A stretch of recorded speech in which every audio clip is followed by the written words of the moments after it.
Ongi etorriak herriz herri saiora.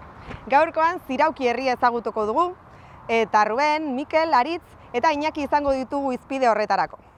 Herriko bizi modua, egungo egoera eta bitxikeriez gain, bisita gidatu bat egingo digute. Irrikitan gaude saio hasteko, beraz, bazen.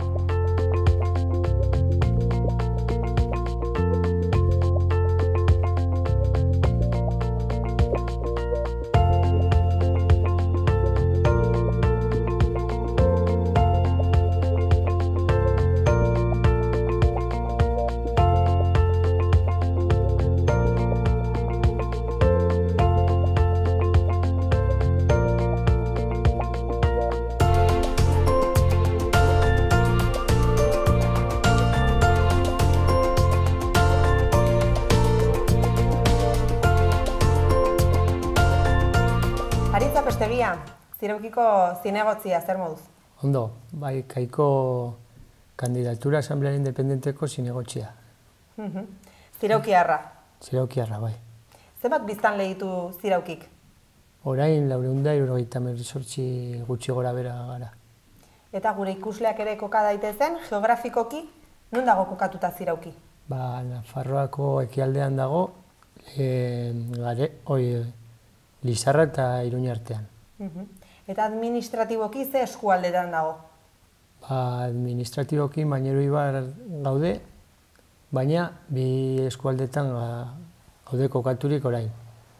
Ba, Garezen Lizarbe Ibarren, handitugu ura, hondakinak, zerbitzu guztiak iaia eta hezkuntza.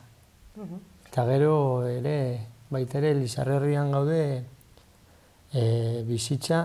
etxe bizitzen bulegoan, turismoan eta tederren. Orduan pizkaldi osoa da. Bueno, eta Nafarroko gobernuak udal maparen berrantolaketari ekin dio, eta lege proiektu honek hainbat eskualdetan banatu izan ditugu Nafarroa, ze iritzi duzu? Ba, guretzat, gu pentsatzen dugu hobetu izango dela, guretzat, eskualde bakarrean egoteak, biztanlentzako erosoago izango da tramite guztiak egiteko. Adibidez, Lizarbe Iban jarriko digunetenez, Garezen egingo dugu guztia. Beraz, zertan eragingo lioke Ziraukiko herriari? Nire ustez, tramite guztiak azkarrago egingo dituzte, eta gertuago eta hobeto, hori da gure iritzia. Zu Ziraukiarra zara izatez, ze bilakaera izan du biztanleriari dagokionez azkenengo urteotan?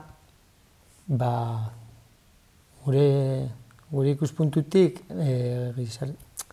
gizarte bake gehiago dago, lehen herritarren artean tentsio gehiago zegoen, gero biztanleei buruz, autobiarengatik, orain dela urte batzuk, jende gehiena gelditzen ari da herrian, eta orduan mantenduz doaz biztanleak.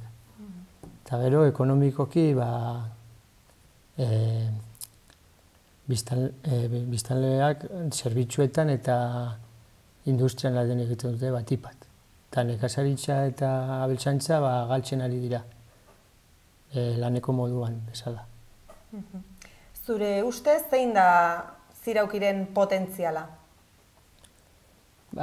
Ziraukiko potentziala, nire ustez, gazteak dira, zeren formazio handia dute eta herria sentitzen dute eta laneko gogoekin daude.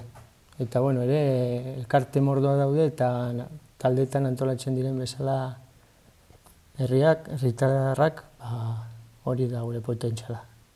Eta alderantziz, zeintzuk dira gabeziak? Gabeziak, uste dugu, 60 eta 80 urte bitartean dauden eskongai edo bakarrik dauden jendea, zerbitzu batzu beharrezkoak zirela beraientzat. Adibidez, bazkaria prestatzeko edo arropa garbitzeko zentru bat izatea beraientzat. Hori egin dezakegun edo ikusi behar dugu. baita lehen ikastola zegoen herrian eta ja desagertu eginda eta, bueno, falta botatzen dugu. Erronka izan daitekeela etorkizunari dagokionez. Bai. Eta nolako da bizimodua Ziraukin? Bueno, bizimodua niretzat lasaia, eta baina aktibitate asko dago, txikia izanik, baina asteburuan batez ere jendea sozialki asko ateratzen da eta ondo pasatzen da. Eta zerbitzuei dagokionez zertan hobetu beharko zenukete? Ba, zerbitzu asko iztena joaten dira, zeren hiribuetan dauden supermerkatu eta infrastrukturaengatik, lehen adibidez hemen lau taberna zeuden, bi arandegi,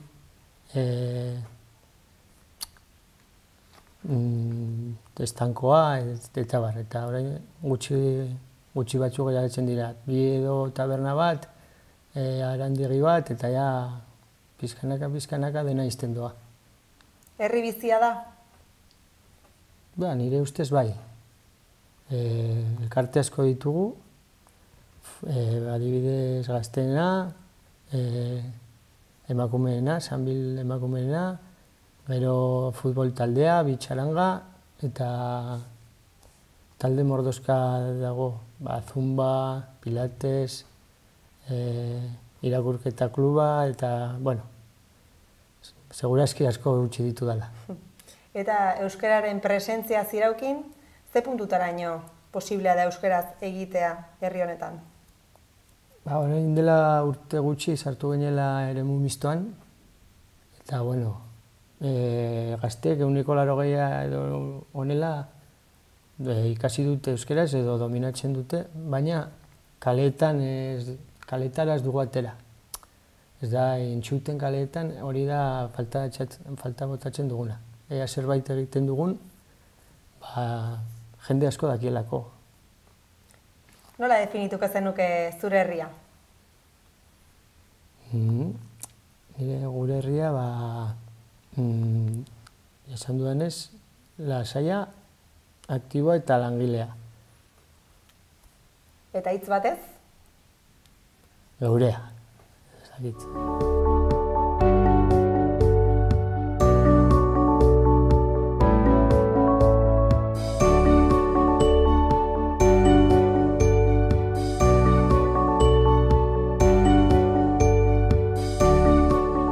Zela iratorri gara, gurekin Mikel Apestegia dugu. Zer moduz? Eso, oso ondo. Bueno, futbolaria, Klub Deportibo Ziraukin ez da? Bai. Konta eguzu, noiz sortu zen taldea? Taldea 1988an sortu zen, lehen aldiz. Baina gero 1986an desagerrarazi zen. Eta horretela 9 urte, 2009an berfundaketa egin zen. Eta ni da 7. urtea hemen, da hori. Zenbat talde zaudete hemen Klub Deportibo Ziraukin? Talde bakarra, herri honentzat nahikoa da. Gainera maila honean gaude, gure adineko herri batentzat, eta orduan nahikoa da. Zenbat kirolari zaudete, zenbat futbolari eta zenbat tekniko ere? 24 kirolari edo jokalari gaude eta 2 tekniko. Eta hori, herrikoak gara gehienak, 15 horrela gara herrikoak, eta postekoa da. Entrenamenduen aldetik ere, zenbat egunetan entrenatzen duzue eta nola da antolakuntza? 3 egun astean entrenatzen dugu, eta gero asteburuan daukagu partidua. Eta hori, hasten gara irailean hasten da denboraldia edo horrela, eta amaitzen da ekainean edo horrela, gutxi gorabehera. Ze eboluzio eman du futbol taldeak azken urteotan? Nire ustez eboluzio handia, hasieran zegoen regionaleko mailan, eta orain, aurreko pasaren urtean gauden autonomikan, jeitxe egin ginen, baina postekoa izan da, halako mailako kategoria batean izatea altaldea, eta izan dudan bezala, 12-15 kirolari edo jokalari herrikoak, halako maila batean postekoa da. Eta finantziazioaren aldetik nola antolatzen zarete? Gehienen bat da bazkideen kuotak, babesleen laguntzak, eta noizbehinka Nafarroako federazioa, futboleko federazioa ematen du laguntzaren bat. beste futbol taldeekin eta ze harremana duzue? Zelai barruan bakoitzak defendatzen du berea, logikoa denez, baina zelaitik kanpo nire ustez zonaldeko taldeekin harreman hona daukagu eta jokalarien artean ezagutzen gara eta harreman hona daukagu. Zer esango zenioke falta zaiola zure taldeari? Nire ustez alde kirolaldetik talde oso gaztea gara eta esperientzia falta daukagu zenbat partiduetan eta hola, eta batzuetan faltan botatzen da esperientzia eta jendeak esaten digu. Baina beste aldetik nire ustez gauza hona da, etorkizun hona oparo digu horrek. Eta zeintzuk dira ere, taldearen alde positiboak? Alde positiboek nabarmenduko nahi nuke, hori esan dudan lehen, herrikoak garela gehienak, 15 jokalari edo horrela, eta hori 500 herritarreko herri batentzat postekoa da, eta gainera maila on batean. Eta alde horrek esan nahi du gehienak ezagutzen garela bizitza osotik eta laguna garela. Ze gauza onak eman dizkio Klub Deportibo Ziraukik herriari? Nire ustez ilusio handia dauka herriak. Herriko jende gehienak ilusioa dauka taldearekin, beti daude gure atzean, zaletzen eta horrela, eta asteburuan ailegatzen denean, nabarmentzen da nahi dutela partiduak iztera, taldea ikusteko eta bere herriko gazteak jolasten ikusteko.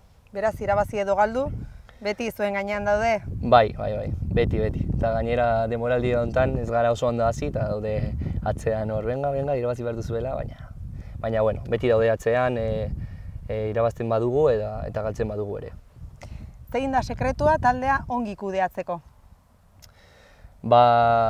Nire ustez, 3 hitzetan laburbildu daiteke. Ilusio handiarekin, zaletasuna, behar da, futbol zale izan barzara, taldea kudeatzeko eta lan egiteko. Eta hori, azkena, lana eta lana. Direktiba aldetik, jokalarien aldetik, entrenatzaileen aldetik eta herriaren aldetik.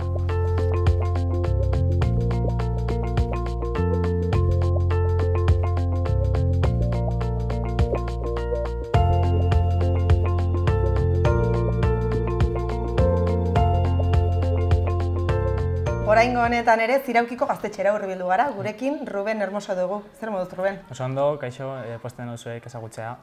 Basteko eta behin, konta eguzu, noiz eta nola sortu zen gaztetxe hau? Gaztetxe hau sortu zen 2004an. Ni ez negoen gaztetxe barruan urte hortan, baina urteak pasata gero sartu nintzen ere arreba handiaren ondorioz eta azkenian urte bat uste dut, egon nintzela hemen eta ja presidente bezala jarri ninduten. Eta egon naiz 7 urte presidente bezala. Gaztetxean, jendea, ez dakit nola esan, baina Ziraukin adin ezberdinetako jende asko dago. Orduan, gaztetxearen bidez, behartzen zaitu adin gehiago eta adin gutxiagoko jendea ezagutzera. Eta nire ustez da oso leku ona zen, ez dago gaztetxea tokia bezala eta gaztetxea baita talde bezala. Taldea da gauzak prestatzen dituna eta ekitaldiak prestatzen dituna eta hau daukagu tokia bezala. Ez da oso ezberdina hemen dagoen jendea eta gauzak prestatzen dituen jendea dagoen. Eta ze adintarteko jendea biltzen zarete hemen? Gazteenak 16 urtekin sartzen dira, pixka bat, helduagoak direlako eta uste dugu adina daukatela hemen egoteko eta ez ludotekara juteko. Helduenak nahi duena etor daiteke, baina azkenean nire adina inguru eta usten dugu hona etortzea eta hasten gara beste gauza ezberdinak egiten. Ni adibidez aurten nire arrebari utzi dio lekukoa eta nire arreba eta bere lagun batek izango dira hemengo presidenteak. Eta ze helbururekin sortu zen gaztetxea?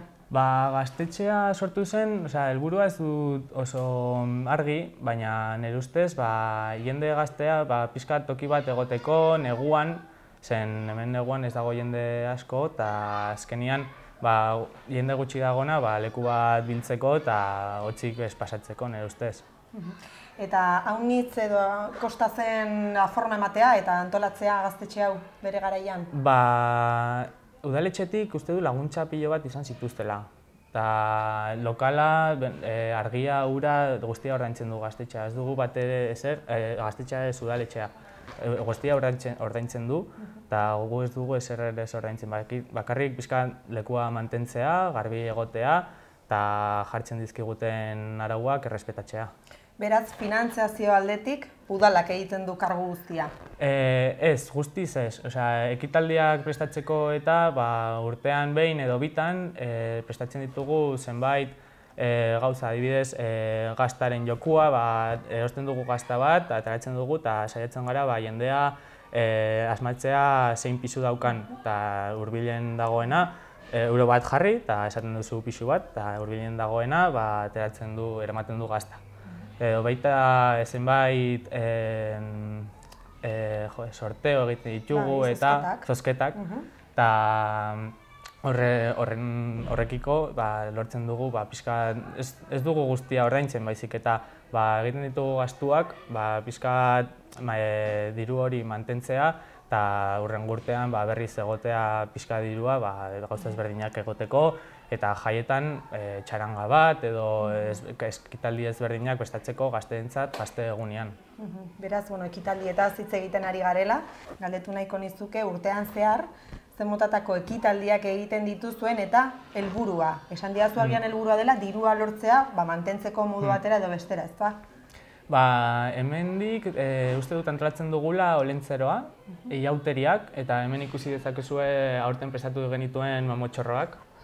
Kostatu zitzaigun, baina azkenean lortu genituen, eta diru uste nuen, baina diru askoz pilo bat kostatu zaigu, baina orain udaletxea esan digu laguntzaren bat emango digula, mamotxorrokiko. Eta oraingoz, iauteriak pixkat euskara sustatzeko eta gazteen artean Spidermans mozorratu beharrean pixkat mozorro ruralak erabiltzea eta pixkat hori sustatzea. Eta olentzeroa urtero gu prestatzen dugu gazteen artean guztia, gazte bat mozorratzen da. Eta nire ustez oso ongi atera da urtero eta jarraituko dugu, hobetzen, espero dut. Eta antolakuntza aldetik ere, nola banatzen dituzu hemen gazteon artean lanak? Egiten ditugu zenbait bilera. Kuadria bakoitzeko pertsona bat edo bi etortzen dira, eta pixkat banatzen ditugu lanak. Normalean kuadrien tartean banatzen dugu, baina baita egiten dugu ezberdintasunik gabe.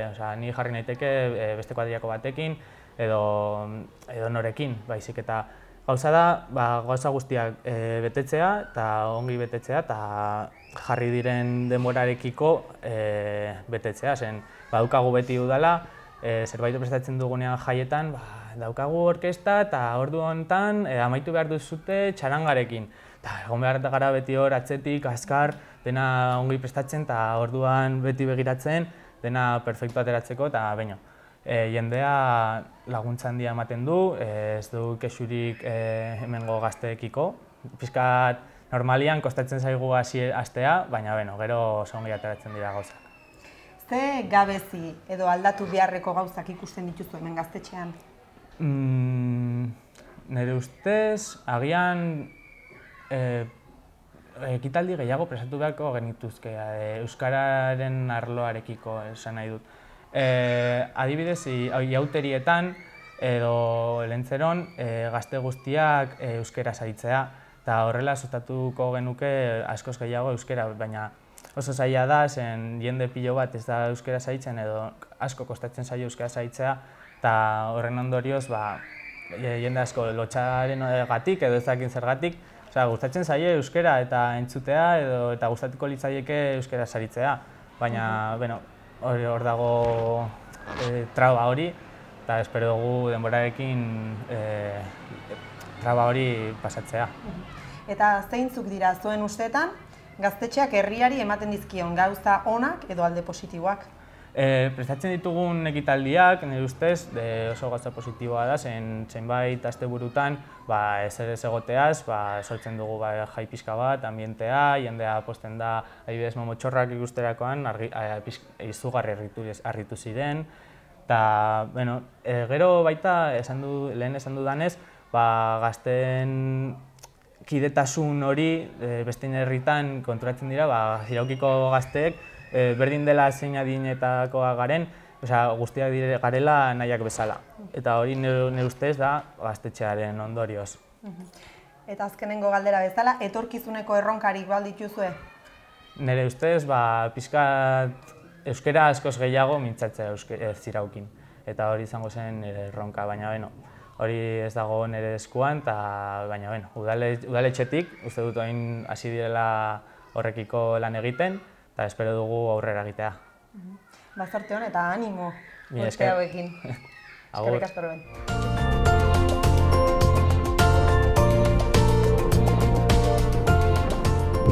Iñaki Bidart, Ziraukiarra, zer moduz? Oso ongi hemen arratsaldea gozatzen. Eta bisita gidatu egingo diguzu gaurkoan. Zer gustatuko zaizuen. Zirauki herriari buruz, izenari buruz, dakizun guztia zein da? Ni ez naiz aditua, baina adituek esaten dute izena etor daitekeela Ziraunatik, eta Zirauna zuge mota bat omen da, eta hortik badirudi datorrela. Sugea aipatu didazu.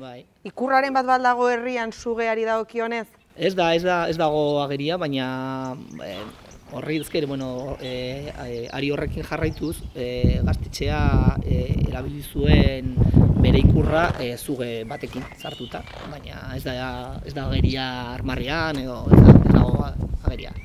Zeintzuk dira Ziraukin dituzuen festa nagusiak? Iraileko jaiak nagusiak dira, eta gero ere ospatzen dugu maiatzan maiatzako jaiak edo jai txikiak deitzen digu, eta horretaz aparte egiten dugu euskararen eguna, ardo eguna iraian ere bai, eta San Roman eta Santa Catalina hemengo patroiak direnez, azaroan bi egun jarraian ez, larun bat eta datorrena, ospatzen dugu San Roman eta Santa Catalina, hor eliza ondoan, gaztainak botatzen, eta Eta baita ere aipatu nahiko nizuke, gauden lekuaren garrantzia, herriko plazan gaudez, ba? Bai, hau da herriko erdigunea, hemen dago udaletzea, gero ikusiko atzo, lehen badakite ikusi duzuela, eta orain ez dago tabernarik, hor dago taberna bat, baina garai batean bazegoen hemen lau taberna, eta baina dena den, hau da erdigunea eta bai. Eta Zirauki herri bizia da?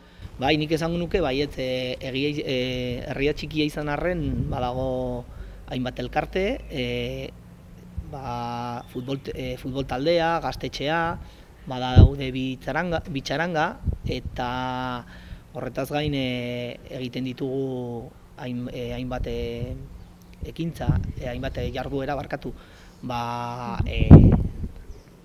margolaritza, egiten dute yoga, egiten dute dantza tailerra lagun batero, Lizarraldekoa hobeto esan da, eta badaude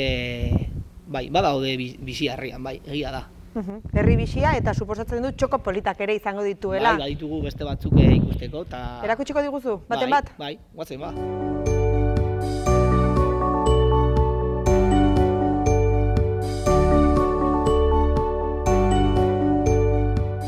Iñaki, ze aztarna historikoak daude Ziraukin? Badaude harresia, badago Erorizubia erromesen bidean, eta ematen du garai batean hau izan zen herriko ataria, mantentzen da, sarberritua dago ikusten duzuenez, baina hemendik pasatzen dira erromesar guztiak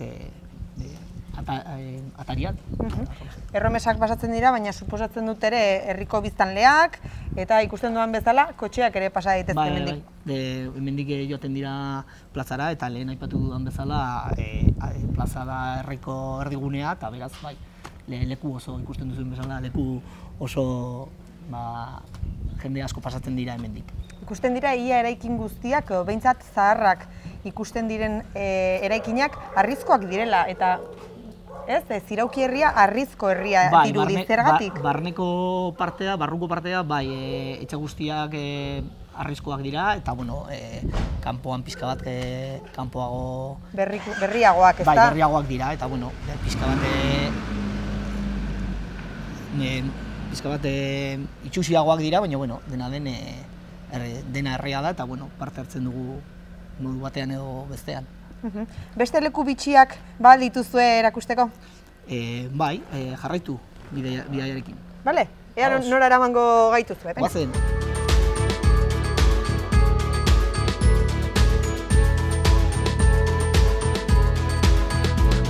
Oraingoan nora ekarri gaituzu? Bueno, ekarri zaituztet harresia ikustera. Ez da, oraindik ez da ikusten gehiegi harresia, baina garai batean herriko babesa zen, eta lotuta zegoen atari horrekin. Baina, bueno, horretaz aparte ikusten da izugarrizko bizta. Izugarriko bizta, ikusten da mendia, eta, bueno, ikusten dira mahatzak, garai batean oso importanteak ziren herri honetan. Betidanik Zirauki oso lotuta egon da ardoarekin, orain gero eta gutxiago, eta alde horretatik erabat aldatu du herriak. Orain dela, ez dakit, 50 urte, 60 urte, jende guztia bizi ziren hemen nekazaritza, baina bereziki maaztarekin lotuta, ardoarekin, eta orain jende guztiak bizi dira hemen, eta lan egiten dute edo Lizarran, edo Iruñan, erabat aldatu du herria, baina, bueno, herri guztiak bezala, ez da. Herriaren populazioaz, orduan esan dezakegu dela aipatu didazun guztia, ez? Esan dut, jendea joan dela hiriburuetara, beste herrietara, nola dago gaur egun populazioa? Mantendu egin da, gora egin du, bera egin du? Mantendu egin da, nahiz eta jende askok lan egiten du kanpoan, baina jarraitzen dugu hemen bizitzen. Eta euskarari buruz, gustatuko litzaidake galdetzea baita ere, zenolako maiztasunarekin hitz egiten da euskara herri honetan?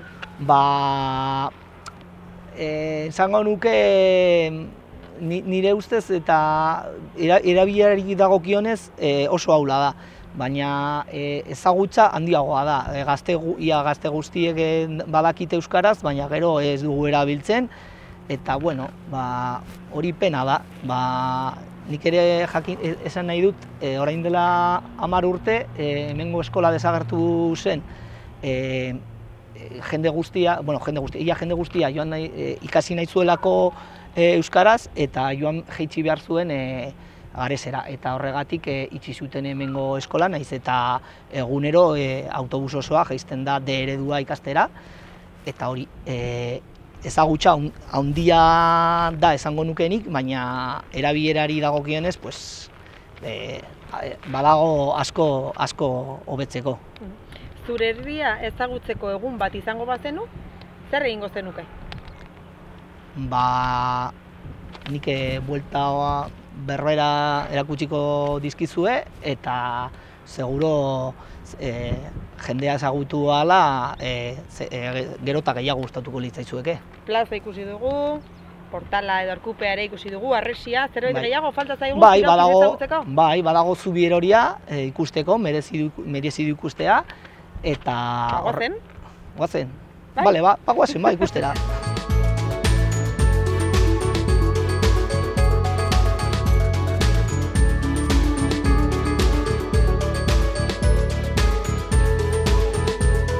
Iñaki, bukatzeko bisita gidatua, nun gaude orain? Bai, bueno, hemen bukatzen da herria, hortik jaisten da romaniko kaltzada, eta honekin bukatzen da Zubieroria, gu deitzen diogu Puente Gaido, txikitan hemen pasatu ginen ordu asko, jolasten, da nahiz eta arriskutsua pixka bat ezan, eta hor pinuetan ere, jolastu ginen, orain aldatu pixka bat gizartea, eta jendea ez dago hainbeste denbora txoko hauetan, baina bueno, guretzat, bintzat gure garaikoarentzat leku ederra da. Turistikoki erakargarria da, jendeak galdetzen du zubi honi buruz, zubi erromanikoari buruz? Bai, galdetzen digute askotan erromazarrek galdetzen digute hori buruz, naiz eta, bueno, ikusten duzuen bezala politxa da, baina ez dago ezer berezia, baina bai. Zergatik ez da eraberritu? Ba, nik ez dakit zehazki zergatik, ni betidanik horrela ikusi ezagutu dut. Eta gure garaian askoz eroria zegoen. Eta galdetu nahiko nizuke herriari buruz, holako evoluzioa, zerako evoluzioa eman duen herriak, eta ze alde onak eta ez zain onak dituen zure ustez. Bueno, alde ona lehen aipatu dudan bezala, herri oso bizia dela, eta horrela gustatuko litzaidake herria jarraitzea. Eta bueno, euskaraz egiten ari garenez, gustatuko litzaidake etorkizunean erabileraren kopurua handiagoa izango litzatekeela. Zer falta zaio zure herriari?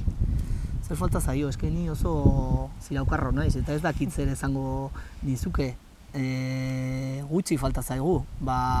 Erronka polita izango litzateke herriaren populazioa mantentzea. Eta herri bizia bizirik jarraitzea. Suposatzen dut baita ere tabernaren bat izango duzuela? Bai, 3 taberna. Goazen pote bat azertzera? Goazen, venga, aio.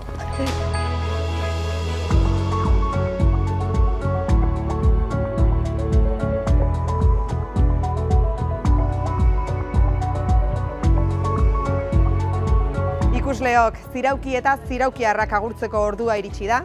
Saioa gustukoa izan duzulakoan, hurren arte.